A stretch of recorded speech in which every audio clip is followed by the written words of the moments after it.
As the president has discovered, being a disruptor has its personal downsides. Whether it's the border wall or troop withdrawals from Syria and Afghanistan, the swamp is committed to holding him back. The antagonism he continues to face from his political opponents is vicious. But as we saw last night, when they are calmly confronted with clarity, they're often flummoxed. Trump has co-opted some of their big issues, like fair trade, criminal justice reform, in opposition to endless military interventionism.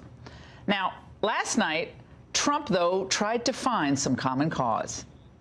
We must reject the politics of revenge, resistance, and retribution, and embrace the boundless potential of cooperation, compromise, and the common good. We can bridge old divisions, heal old wounds, build new coalitions, forge new solutions, and unlock the extraordinary promise of America's future. Nancy Pelosi's smirk notwithstanding, last night the president did something few expected. He attempted to unify the country. He was even magnanimous toward his most hostile critics, giving the Ghost Gals, the throng of white-suited lefties, their due. Don't sit yet. You're going to like this. We also have more women serving in Congress than at any time before.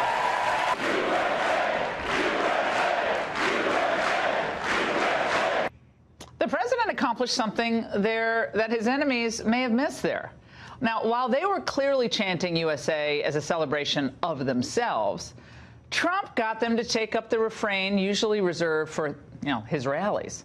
Now, for a moment, even the Democrats experienced what so many Americans around the country have experienced at a Trump rally, a sense of vibrant community, a patriotic chanting together, not something nasty, but something positive, our country. But the good feelings didn't last too long. NPR repaid the president's magnanimity with a phony fact check, where they insisted that the number of women in Congress was, quote, almost entirely because of Democrats, not Trump's party. Speaker Pelosi attempted to make the same insipid point. He forgot to acknowledge that there are only 15 Republicans and 91 Democratic women in the Congress of the United States. It was like weird you're bringing this up. Now, this is a woman who looked like she was reading a menu at a Chinese restaurant during the speech, and she's saying that was weird. The president never said we have more Republican women serving in Congress than any time before. He only saluted the fact that there were more women serving. I guess some people can't even take a compliment. But it doesn't matter, I think, because the American people saw the president trying to reach out. They also saw a side of him that often gets lost. The caring, grandfatherly, and yes, even tender side of Donald Trump. Joining Melania in the gallery this evening is a very brave 10-year-old girl, Grace Eline. Every birthday,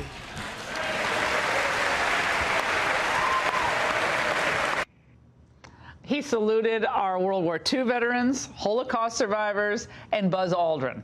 Now, it was a thoroughly American evening where people felt good about the country, and I think just the average person, not the jaded people in Washington, L.A., and New York, but the regular folks, they just reveled in seeing our heroes from decades ago and even some new ones.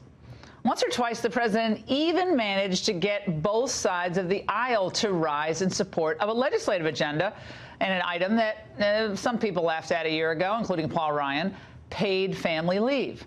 Look at Chuck Schumer even jumping to his feet. I'm also proud to be the first president to include in my budget a plan for nationwide paid family leave.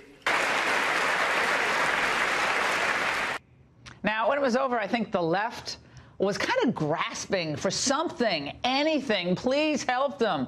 Give them something to criticize. That the President of the United States at this moment in the world did not mention climate change in even a sentence is just, frankly, a disgrace. There were soldiers who were transgender who have been thrown out of the military. He didn't mention them. This is the same speech Donald Trump always gives. This is an angry, racist, platform that has been surrounded by sweet stories and World War II veterans. Oh, my God. I mean, they sounded so ridiculous, like sex trafficking and criminal justice reform. I mean, we're going to get into this, but that is just dishonest. It's ridiculous for them to say that. What the State of the Union did was remind the American people of how much good the president has done over the last 2 years. Not perfect, but he's done a lot of good things, not only economically either. That's not what I'm talking about. Also on foreign policy, which he's derided for by the smart set over at MSNBC, and also for the cause of life, the most vulnerable among us. The speech vividly revealed the contrast between his vibrant policies that are very clear and the pale, colorless agenda of the left. Now, they're now the party of what? Think about the left, the Democrats. Infanticide, open borders, drug legalization, racializing politics. Everybody's a racist, right? Banning cars, the green agenda, and, for some, socialism. What's your view of your party's drift, not entirely, but in many prominent members, towards socialism? I wouldn't quite call it socialism. There are others who want to leave a little more to the private sector. Yeah. But the bottom line is that all of us believe that when you look at the State of the Union on the economy, it's not good for middle-class families. And so, you know, you have to focus on what's really happening here, and the president is just not doing that. It's a softer version of socialism, Schumer style. Well, the president may not have united Congress last night, but he unified many, I think, out there watching, the American people, by kind of pulling off the mask of some of these naysayers, the negativity purveyors, the Democratic Party today.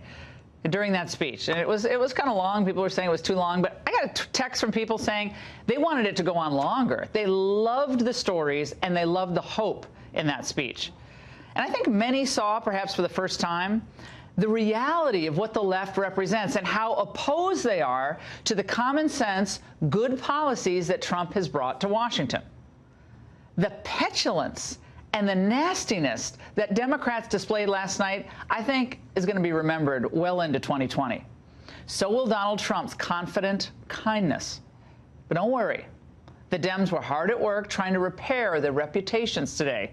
As the chair of the House Judiciary Committee, Jerry Nadler, chalked up a big win for his party. He eliminated the "so help me God" line from the hearing swearing in until, well, a Republican colleague insisted that he put it back in.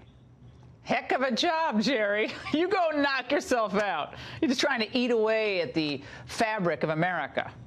I think most of the country would rather celebrate our traditions as Donald Trump did last night. And that's the angle.